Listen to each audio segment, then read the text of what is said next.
नमस्कार दोस्तों, स्वागत है आप सभी का अपने YouTube चैनल टॉप स्टडी 89 में। दोस्तों, आज की क्लास है हमारी प्रतिशत की 4th क्लास और इस क्लास में हम प्रतिशत के दूसरे टाइप के प्रश्नों को करना सीखेंगे।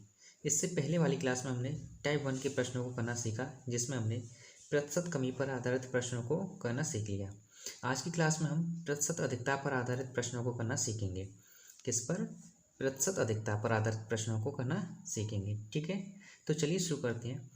आप किसी भी एग्ज़ाम की तैयारी कर रहे हो, रेलवे, टीपीसी, एसएससी का कोई भी एग्ज़ाम हो, CHSL, MTS, SSC, CGL, CPO, UP police हो, बिहार पुलिस, एमपी पुलिस या किसी भी वन डे एग्ज़ाम की तैयारी कर रहे हो जिसमें मैथ पूछा जाता है, तो मैं आपको मैथ को बहुत आसान तरीके से सिखा दूंगा। ठीक है, तो चलिए शुरू करते हैं। देखो, पहला प्रश्न है,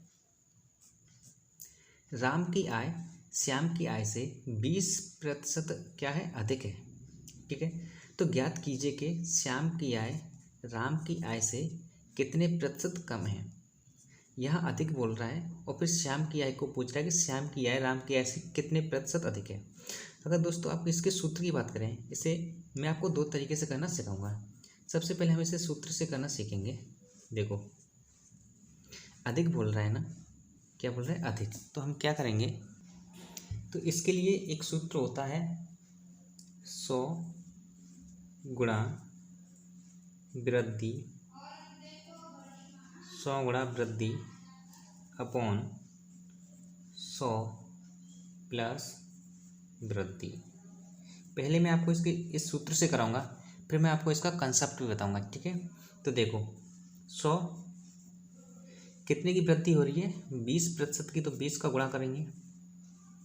ठीक है, अपॉन में क्या है? बट्टे में 100 कितने की वृद्धि हो रही है? प्लस 20 कर देंगे। ठीक है, आगे क्या करेंगे? ये कितना हो जाएगा? 2000।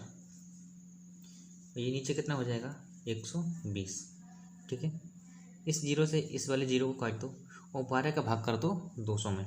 तो 12 का भाग करेंगे हम 200 में, 12 कम 12, कितना बचा? 8, कितना हो गया? 80। 12 छिक्का होता है 72, 80 में से 72 जाएंगे तो कितना बचेगा? 8। अब 8 को 8/12 बचेगा, यहाँ पर 8/12 बचेगा। ठीक है, अब इन्हें 4 से काट देंगे, 4 दूनी 8 और 4 दिए 12, यानी 16 सही 2/3% कम है आयु। ठीक है, यानी श्याम की आय राम की आय से कितने प्रतिशत कम है? 16 सही 2/3%, यानी ऑप्शन नंबर हमारा सी करेक्ट आंसर होगा। अब देखो, इसको अगर आपको कभी सूत्र याद नहीं रहे तो आपको इसको कैसे करना है, यहाँ पर इसका मैं आपको सेकंड मेथड बता रहा हूँ। ठीक है, देखो, राम की आय 20% अधिक है, तो 20% अधिक है मतलब यहाँ पर आप 100 मान के चलेंगे, 100% मान के चलेंगे। ठीक है, किसी भी चीज़ को, तो राम की आय है वो श्याम की आय से कितने प्रतिशत अधिक है? 20% अधिक है। या तो आप इसे फ्रैक्शन मान के कर लो, 20% की फ्रैक्शन क्या होती है? 1/5। तो यहाँ राम लिख देंगे, यहाँ श्याम। 20% अधिक आय है किसकी? राम की। तो श्याम अधिक के लिए प्लस का साइन लगाते हैं, तो श्याम की है 5 और 5 का 20% अधिक, 5 का 20% कितना होगा? 1 आएगा, तो 1 अधिक है, कितने अधिक है? प्लस 1 अधिक है, यानी 6 किसकी? राम की। तो यही पूछ रहा है कि श्याम की आय राम की आय से कितने परसेंट कम है, यानी राम की आय 6 है और श्याम की आय 5 है, तो कितने कम है राम की आय से? राम की आय से कितने कम है? 1 कम है। कितने पर कम है? 6 पर। 6 से भाग कर देंगे और 100 से कर देंगे गुणा, तो ये आएगा 100/6। अब 100 में 6 का भाग करेंगे तो ये आएगा 16 सही 2/3%, यानी इतने परसेंट कम है। तो ऑप्शन नंबर सी हमारा करेक्ट आंसर होगा। अब चलिए मैं आपको इसी प्रकार का दूसरा प्रश्न कराता हूँ, जिसे हम सेकंड मेथड से ही करेंगे और ये मेथड बहुत अच्छा है। ठीक है, इस सूत्र के अकॉर्डिंग। चलिए, दूसरा प्रश्न है, खाद्य सामग्री का मूल्य 10% क्या हो गया? बढ़ गया है। तो 10% की हम फ्रैक्शन वैल्यू लिखेंगे 1/10, यानी ये जो पहले मूल्य था 10, अब 1 बढ़ गया है, यानी बढ़ने का मतलब वृद्धि, यानी प्लस का साइन। तो खाद्य सामग्री का प्रयोग कितने प्रतिशत कम कर दें कि उसका खर्च ना बढ़े। ठीक है, तो इस प्रकार के प्रश्नों को कैसे किया जाएगा? इन्हें सबसे पहले आपको फ्रैक्शन में यानी भिन्न में बदलना होगा। भिन्न में बदलते तो हमें आसानी हो जाती सवाल को करने में। यानी पहले एक खाद्य सामग्री का मूल्य 10% बढ़ गया, पहले 10 था पहले मूल्य 10 था, 10 रुपये था, तो अब 10 पे कितना बढ़ गया, 1%, यानी 1 रुपया बढ़ गया, तो कितना हो गया 11। पहले 10 था, अब कितना हो गया 11। अब ये कह रहा है कि खाद्य सामग्री को कितना कम कर दें। देखो पहले 10 रुपये खर्च करता था, अब 11 कर रहा है, तो अब 11 न करने के लिए, यानी 11 न करे, इसलिए उसे कितना कम करना होगा, 11 से 1 कम करना होगा। जब 10 पर आएगा कितना कम करना होगा, 1 कम करना होगा। कितने पर कम करना होगा, 11 पर कम करना होगा, और इसमें हम 100 से गुणा कर देंगे। ठीक है, यानी 100/11। जब इसका भाग लगाएंगे तो 9 सही 1/11% हमारी कमी करनी होगी, यानी ऑप्शन नंबर बी हमारा करेक्ट आंसर होगा। देखा, इस मेथड से हम कितनी आसानी से कर सकते हैं। चलिए अगले सवाल पर चलते हैं।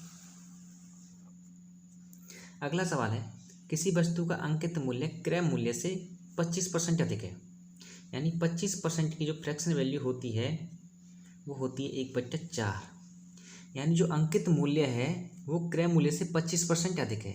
तो यहाँ पर क्रय मूल्य के लिए हम CP लिख देंगे, और अंकित मूल्य के लिए जो होता है हमारा MP, यानी मार्क जो प्राइस।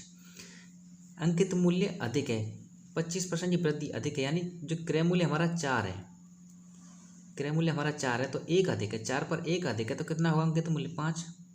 तो अंकित मूल्य को कितने कम कर दें कि उसे लाभ ना हो ना हानि हो। तो अंकित मूल्य को कितने कम कर दें जब लाभ ना हो ना हानि हो। तो 5 से हमें कितना कम करना होगा, 1। जब तो हम 4 के बराबर आएंगे, यानी क्रय मूल्य के बराबर आएंगे, तभी हमें लाभ नहीं होगा और ना ही हानि होगी। ठीक है, जब हम कोई वस्तु 4 रुपये की खरीद के लाएँ, उसे 4 रुपये में ही बेचें, तो ना लाभ होगा ना हानि होगी। ठीक है, लेकिन यहाँ ये 5 रुपये में बेच रहा था, तो इसलिए 25% अधिक में बेच रहा था, तो 5 पर कर देंगे, यानी कितने कम करना होगा, 1। कितने पर, 5 पर, इसमें गुणा कर देंगे 100 से। ठीक है, तो 100/, कितना आएगा 5, और 5 का भाग कर देंगे तो कितना आएगा 20%, यानी उसे 20% कम में बेचा जाना चाहिए। ठीक है, तो ऑप्शन नंबर ए हमारा करेक्ट आंसर होगा।